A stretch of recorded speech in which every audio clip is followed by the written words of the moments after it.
Xin chào các bạn. Hôm nay mình sẽ hướng dẫn các bạn cách phân biệt và sử dụng timer như nào một cách có hiệu quả. Một số bạn hỏi mình thì timer sử dụng như thế nào và cái giải timer nó là từ đâu đến đâu. Mình sử dụng bất kể một cái timer nào cũng được hay là như thế nào. Hôm nay mình sẽ nói cho các bạn hiểu được cái sự khác nhau giữa tất cả các loại timer có trong cùng một loại PLC. Này nói về timer mình cho công chuyện to một chút.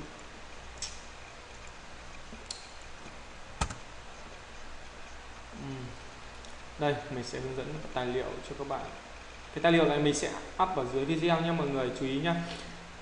Các bạn mở chú ý này vào cái mục Device in Detail này. Đó. Thì cái timer đây. Đây, cái timer này. Mọi người chú ý nhá. Mình sẽ chỉ cho các bạn đây này. Cái sự khác nhau đây nó chỉ có 1 2 3 4 5 sự khác nhau. 5 sự khác nhau của timer thôi. Thì cách tra thì các bạn sẽ tra như sau. Đây, giả sử mình lấy ví dụ cái dòng FX3S nữa nhé. Từ T0 đến T62 thì là độ phân giải là 100. Mình sẽ lốt ra đây. T0 đến T62 đúng không? T62 độ phân giải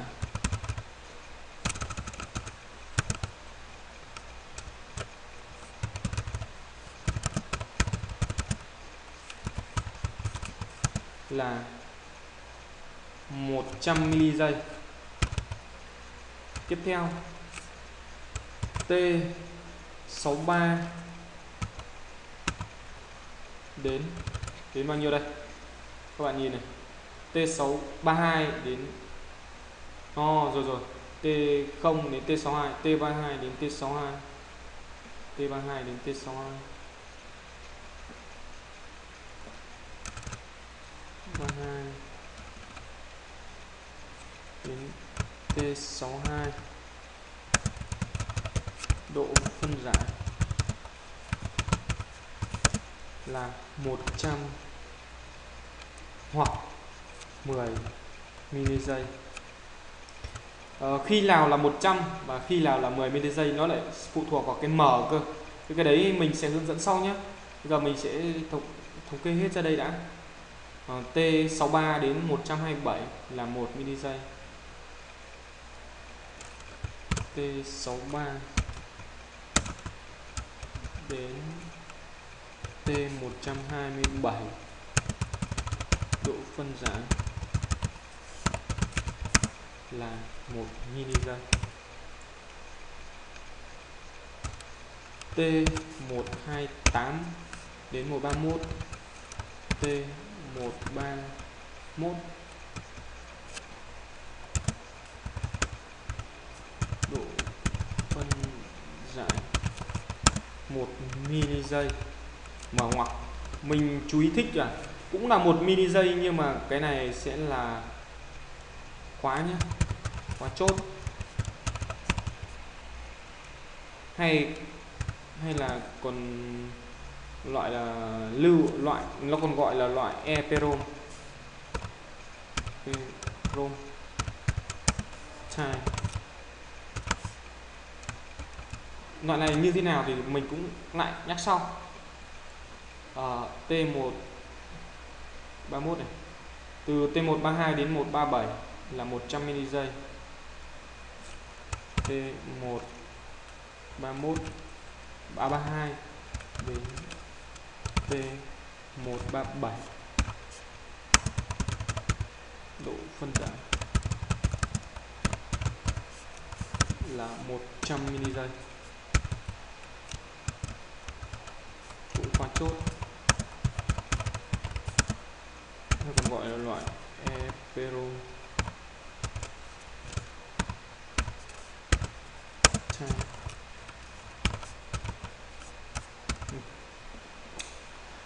Mình sẽ diễn tả từng loại một nhé. Cái này thì mình sẽ làm một cái bảng riêng. Bây giờ mình sẽ thay đổi cái phân biệt cái một này, cái T63 này, T128, T132. Còn cái này mình sẽ phân biệt riêng cho các bạn, không nó tránh sự nhầm lẫn nhá. T0 đến này 100 mili giây, tức là như nào? Mình muốn nó trễ 10 giây thì mình cài đặt phải K phải bằng bao nhiêu? Là 100 đúng không? Thì như đấy mình mới được cái 10 giây theo như yêu cầu của một bài. Đấy, mình sẽ lập trình thử nhá. Đây các bạn nhìn này. Đây T1, T63, T128, T132. Đây tất cả các cái timer này mình đều cài đặt với 10 giây. Thì 10 giây vừa nãy mình có nói là từ T0 đến T63 thì cái độ phân giải là 100 mili giây, tức là mình phải cài đặt K bằng 100 nhân với 100 mili giây độ phân giải thì nó ra là 10 giây. Đấy là cái tính, đúng không? Mình ghi luôn ở đây nhá. Cái thời gian timer của mình ấy, thời gian cài đặt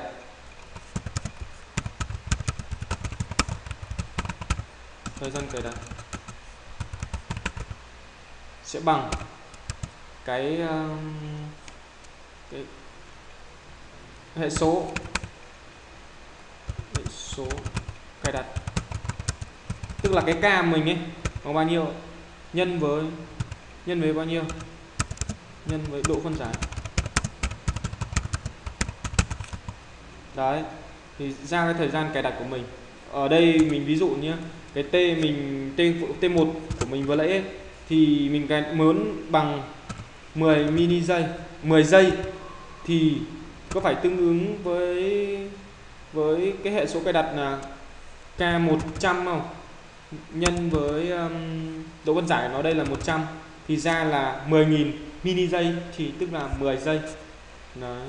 Thì cái tính toán nó là như thế nhá. Đây mình sẽ mô phỏng để cho thấy tất cả cái này đều cùng là 10 giây cho các mọi người xem. Đây, mọi người mô phỏng này. Các bạn kích vào đây. Đây, các bạn nhìn nhá. Mình sẽ kích cho cái X0 này, nó on thì nó sẽ đếm. Đấy, stop. Đây, khi mình stop mất điện ở cái X0 này có hai cái mất, các bạn nhìn thấy chưa? Hai cái mất, đó là T1 và T63. Còn hai cái T là 128 và T132 nó vẫn giữ nguyên, nó không mất. Tức là khi on tiếp nó lại đếm tiếp, và cái này nó lại cái T1, T63 nó lại trở về trạng thái đếm lại từ đầu. Còn cái này thì nó không thế, nó đếm tiếp, đúng không? Đấy. Đây nhá, mọi người nhìn nhá.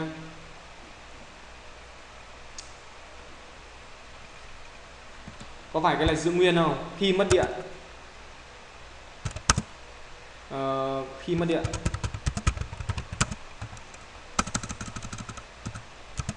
mất nguồn thì reset nó bị reset về không, đúng không? Cái này cũng thế, cái này mình nhắc sau nhé. Còn cái này cũng thế, giống như cái này, giống như cái ở trên đó. Còn hai cái này thì sao? Không mất, đúng không? Hai cái này không mất, giữ nguyên.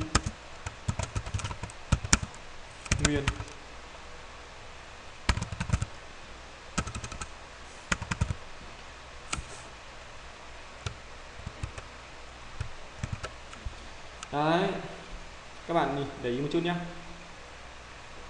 128 đến 131 nó gọi là loại khóa chốt, còn 132 thì cũng là loại khóa chốt, nhưng một cái là phân giải 1 mili giây, một cái là 100 mili giây. Cái trên thì cũng tương tự 100 mili giây, nhưng nó là loại thông thường, mình sử dụng thông thường thôi. Nó khi mất nguồn nó sẽ tự reset được không, và nó đếm lại từ khi có điện, nó sẽ đếm lại từ đầu. Và cái này thì nó không thế, nó sẽ đếm tiếp, trừ khi nó đếm đủ và mình phải có tín hiệu reset thì nó mới dừng, nó mới về không, khi mình phải có tín lệnh reset nhé. Đó, đây sự phân biệt. Đây mình chỉ hướng dẫn cho cái dòng mà FX3S. Chú ý nhá, đây này, mình dùng cho dòng PLC FX3S. Nhớ nhá, chú ý này, FX3S timer của nó mới được như thế này. Đấy, các bạn phải tra đúng cái dòng này. Đây mình đang làm ví dụ trên cái dòng FX3S thôi. Đấy, bây giờ các bạn đã thấy được cái sự khác nhau của cái bộ thông thường. Cái loại này người ta gọi là loại là General Type. Đây cũng thế, đây thì cũng thế, nhưng mà độ phân giải nó khác thôi. Nhưng cái loại này nó gọi là loại Next Time Type, tức là loại loại chốt.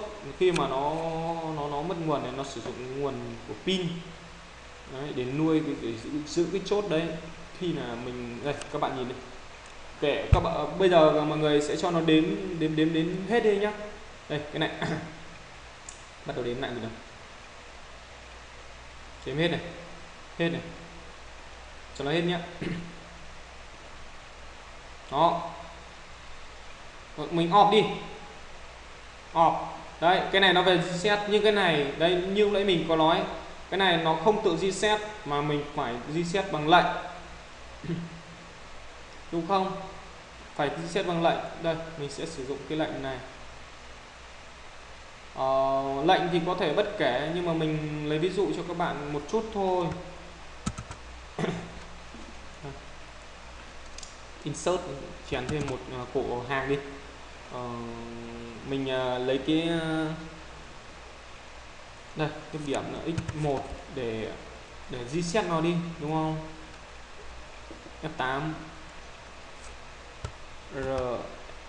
RST T bao nhiêu? 128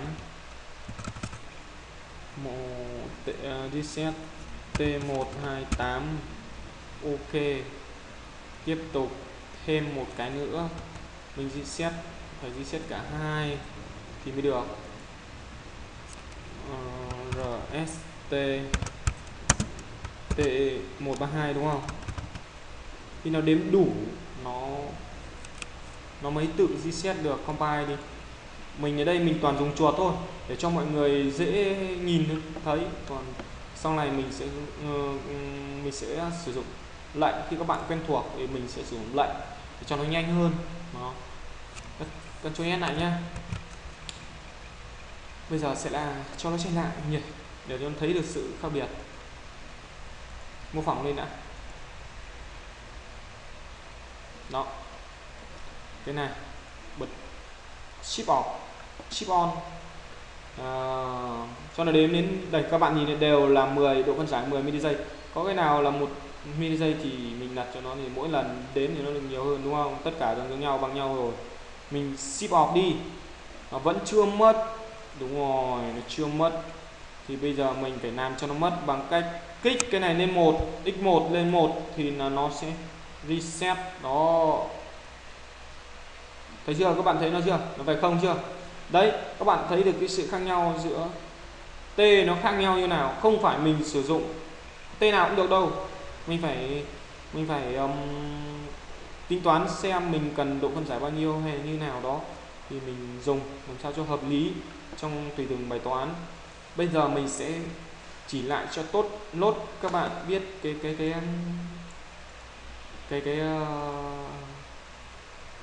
T32 và T62 độ phân giải 100 hoặc 10 ms. Khi nào nó là 100 ms, khi nào là 10 ms. Đấy nhá. Các bạn để ý vào đây. Cái phần này mình sẽ đưa về lập trình nha.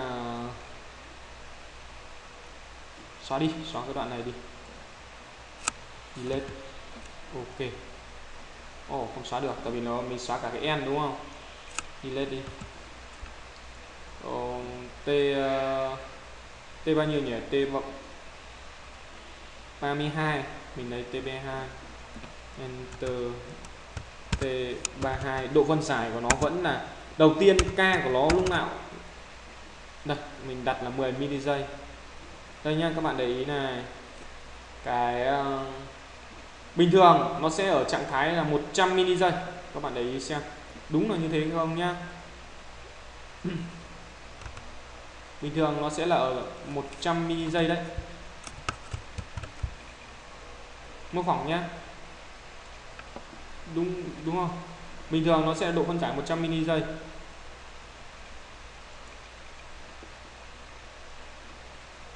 Bình thường đây. Độ phân giải đúng 100 mili giây, đến đúng từ 0 đến 100. Là 100 mili giây. Và là cái loại mà không chốt. Ọp là nó tắt đúng không? Đấy. Cái này thì mình sẽ đấy, thế khi nào thì nó là độ phân giải 10 mili giây. Mình sẽ thêm một cái nữa đi cho các bạn, T32 và đến T62. Mình lấy một cái T62 nữa, một cái T62 mình để là không, T1, cái T1 đi cho mọi người thấy được sự khác nhau.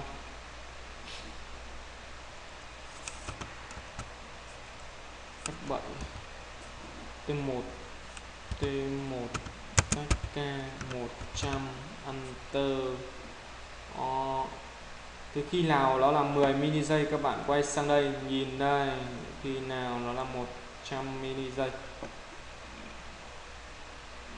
khi cần cái M nào thế mới hay chứ. M đặc biệt của nó đâu rồi?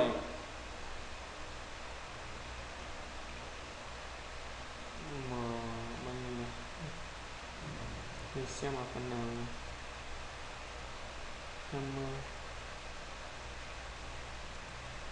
Mình sẽ chỉ cho các bạn cách tìm tài liệu thôi.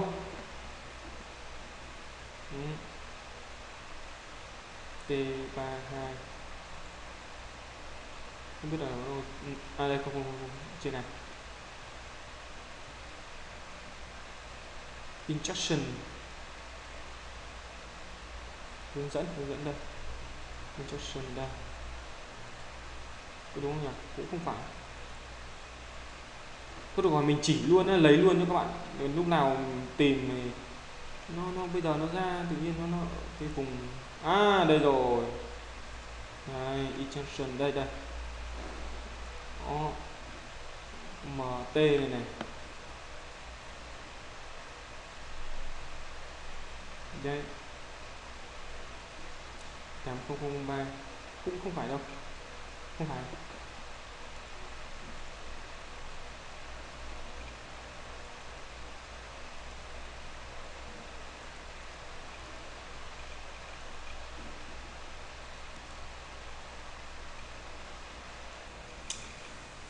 Tiếp tục nhá, cái đâu để đến đâu nhờ, cái x0 này. Tại sao cái T32 lúc nào là độ phân giải 100, lúc nào là 10 thì nó phụ thuộc vào cái M này, M8028. Khi khi cái M8028 on, luôn on thì nó sẽ chuyển sang cái trạng thái là 10 độ phân giải là 10 nhá. Đây, các bạn thử nha. Mình muốn cái chương trình nhé, F5 x1 đi, Enter F7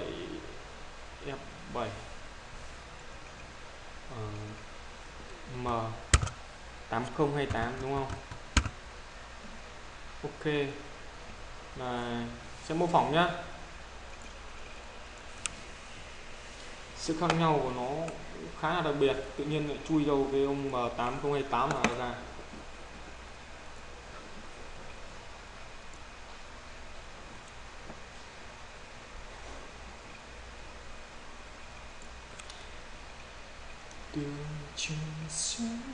Các bạn chờ một chút, máy mình nó cài nhiều quá nặng, chạy rất là chậm.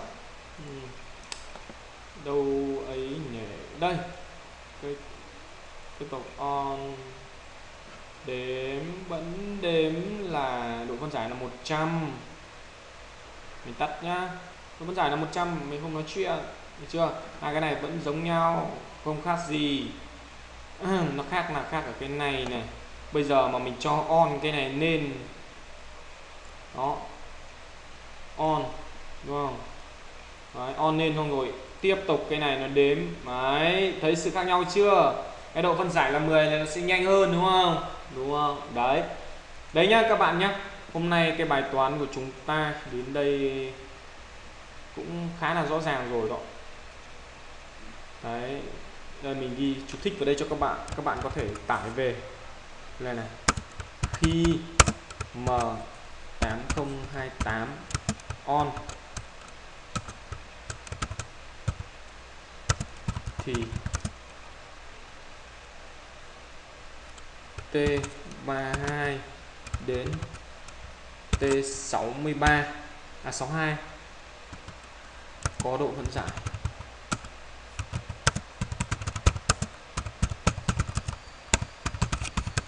là 10 mili giây. Bình thường ngược lại chứ không phải bình thường đâu, ngược lại thì là